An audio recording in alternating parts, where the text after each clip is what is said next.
Bonjour, bienvenue sur Aki-Télé. Aujourd'hui, nous sommes à Libourne. Alors, à Libourne, pourquoi? Parce que le maire et Jean-Philippe Le Gall ont présenté ce que sera Libourne 2030. Et maintenant, je vous propose d'écouter un peu les propos de Monsieur Le Gall. Absolument, ce matin on a présenté l'aboutissement de la démarche Libourne 2030, qui est une démarche de prospective et d'association de l'ensemble de la population, des forces vives, des entreprises, des citoyens, du conseil de prospective, des conseillers de quartier, du conseil des aînés, à l'expression de ce qu'on souhaite à horizon de 2030 et où on souhaite amener notre ville. Et donc ce matin c'était un temps de ponctuation de cette démarche, parce que Libourne 2030 c'est une démarche et c'est un document, c'est un livrable qui dit quelle destination on souhaite atteindre en 2030 et comment on s'organise et qu'est-ce qu'on fait pour atteindre cet objectif. Donc là, vous avez fait 6 thèmes. Donc il y a l'élégante, il y a l'active, le phénix, l'étudiante, l'inclusive et l'engagée. Est-ce que c'est pas trop ambitieux? Je crois qu'il faut avoir de l'ambition pour notre ville. Je crois que c'est ce qui la caractérise aujourd'hui, à la fois de l'ambition, à la fois de l'agilité. À la fois des réalisations très concrètes qui griffent la ville, et vous le voyez, et quelquefois même d'ailleurs on nous dit qu'il y a trop de travaux.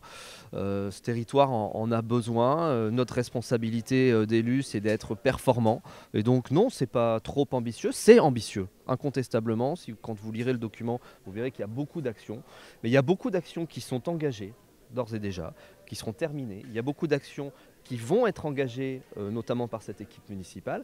Et puis l'exercice était aussi de dire, il y a des sujets dans le débat public qui méritent qu'on s'organise et qu'on les anticipe. Je pense en particulier à la problématique de la santé, le fait d'avoir un médecin référent, un médecin généraliste, un spécialiste. Eh bien, le document aussi, il nous interroge collectivement sur ce que nous ferons à horizon de 2030. Donc c'est ambitieux, il y a différents niveaux d'engagement, mais non, je crois que très sincèrement on est sur la bonne route, et beaucoup de ce qui est dedans, en tout cas, sera fait pour l'équipe municipale qui est encore en responsabilité pour les 2 ans, mais celle qui lui succédera aura beaucoup de matière si elle souhaite le faire, et beaucoup d'actions auront été préparées. Alors le projet ambitieux, donc, il a un coût. On peut estimer son montant? Non, parce que c'est pas un projet politique, c'est pas une campagne municipale, c'est une espèce de manifeste.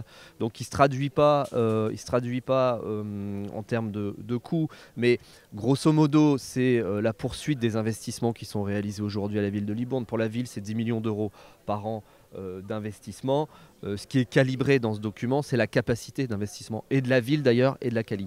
Mais vous soulevez un sujet financier qui est important, c'est que nous n'avons jamais eu autant de subventions des partenaires, de l'État, du préfet, du président de région, de l'Europe, du département, que depuis que nous faisons ce type d'exercice.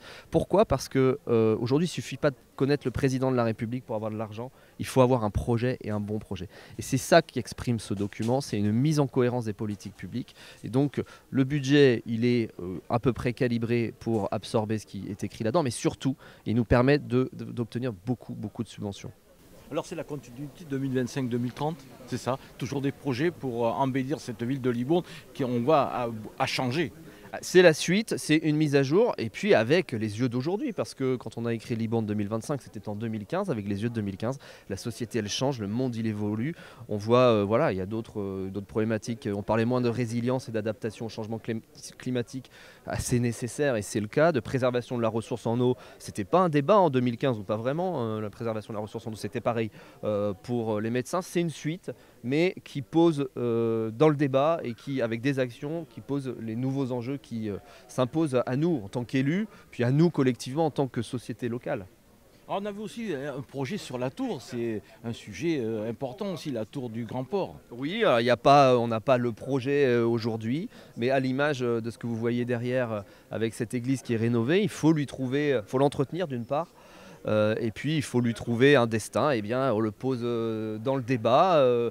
Voilà, c'est quelque chose qu'on a collectivement imaginé, et puis on est dans un temps électoral dans 2 ans. Eh bien, peut-être que telle ou telle équipe aura une bonne idée pour cette tour. Continuez toujours d'améliorer les quartiers comme vous avez fait Place Gadet et autres endroits de Libourne, comme vous avez fait la Place Joffre aussi. Je crois qu'un des marqueurs importants de ce qui a été fait à Libourne ces dernières années, et qui est très visible, c'est l'espace public. C'est les investissements massifs. en centre-ville et vous avez raison de le dire, dans les quartiers. Parce que Libourne, c'est une société tout entière, il y a 3000 habitants.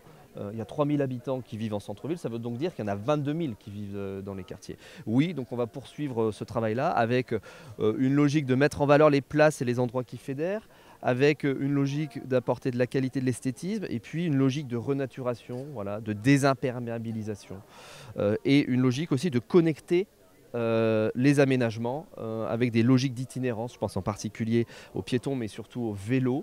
Il faut créer des cohérences et des liaisons interquartiers et des relations entre nos quartiers et entre les quartiers et le centre-ville.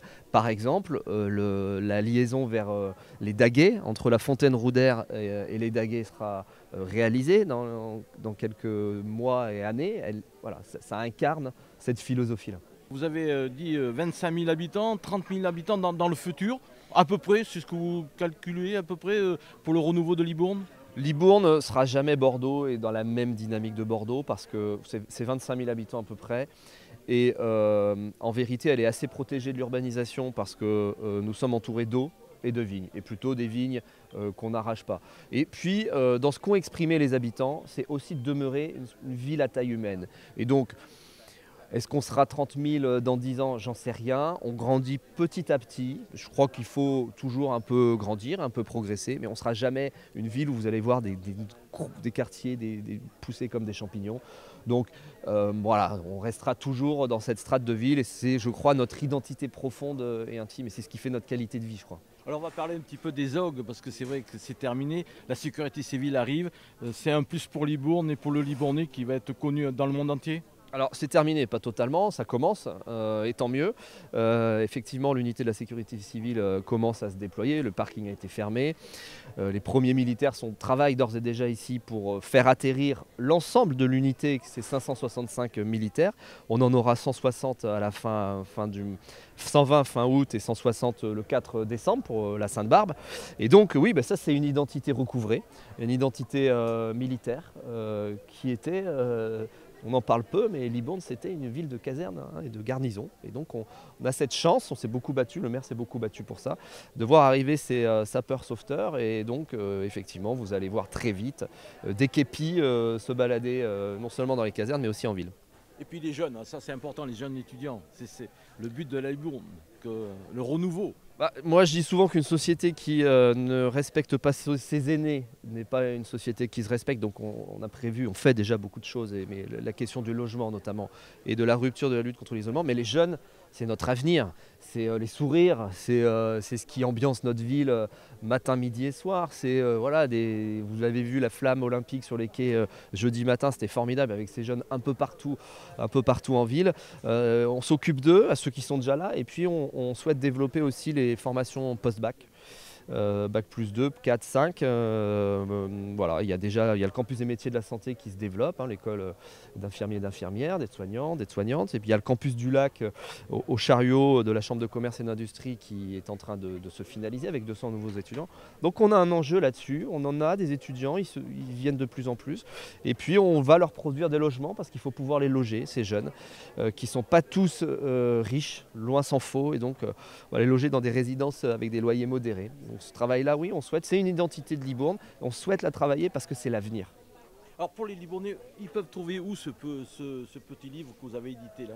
Alors vous l'aurez bien entendu en diffusion large, alors déjà sur le site internet il sera en version digitale et puis il sera disponible bien entendu à la mairie.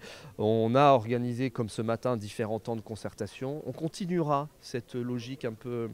qui est assez sympa, je trouve, de café-débat, de petit déjeuner de débat, que nous avions d'ailleurs déjà réalisé sur le Square Joffre en septembre dernier. Tout ça, avec les lieux sont importants, je crois. On n'a pas voulu le faire à la mairie ce matin pour désinstitutionnaliser le dialogue et puis aussi pour incarner ce qui est fait. Ce matin, on est dans une école sous des arbres avec une cour qui a été végétalisée. La dernière fois, nous étions au Square Joffre sur un square extrêmement esthétique qu'on a mis en valeur, qui met en valeur une caserne, etc. Et donc, on multipliera ces temps-là. Ils sont intéressants. Le dialogue est très constructif avec la population. Mais voilà, ce document, vous l'avez à la mairie. Franchement, ça se lit très bien. Vous piochez ce que vous voulez, ça raconte Libourne, ça fait le bilan de ce qui a été fait, ça dit ce que nous sommes et puis ça dit ce que nous souhaitons faire. Agnès, vous êtes venue ici pour écouter un peu ces propositions de Libourne 2030. Vous en pensez quoi? Ah ben moi je trouve ça extraordinaire, hein. Ça fait qu'1 an que je suis à Libourne et je suis émerveillée par le dynamisme de cette ville. Moi c'est par hasard, j'ai une amie qui a acheté une maison à Montagne, Saint-Émilion, qui est peintre comme moi. Et j'ai découvert la rive droite. J'étais plutôt de l'autre côté et j'ai été ravie. Petit à petit, j'ai cherché une maison, ça n'a pas été facile. J'en ai trouvé une dans la Bastide, donc je fais tout à pied. J'ai tous les avantages de la ville. Et à chaque fois, je suis émerveillée. Quand j'arrive à Libourne, que j'arrive de chez mes enfants à Carbon-Blanc, je suis heureuse d'arriver à Libourne. Je trouve que l'air est plus agréable. Je fais tout à pied. Le marché, moi, je m'y plais beaucoup. Voilà. Les thèmes abordés aujourd'hui, c'est des thèmes qui vous séduisent? Ah, complètement, oui. En plus, je suis dans le quartier Gare Bastide, donc j'étais vraiment intéressée pour savoir ce qui allait se passer, notamment avenue Gallieni, et puis je suis proche de la caserne aussi. Et donc tout ce que j'ai entendu, j'espère que ça va se faire dans les temps évidemment possibles, hein, mais j'espère en profiter un peu. Voilà, même s'il va y avoir des travaux, voilà, mais je trouve que c'est très très bien. Moi, je suis émerveillée par cette ville que je connaissais peu, en fait. Et je pense qu'elle a vraiment évolué grâce à une mairie quand même qui se bouge beaucoup et qui fait tout pour ses habitants. Voilà. Merci Agnès. Ça sera donc le mot de la fin. Moi, je vous donne rendez-vous très prochainement sur Aki Télé. À bientôt.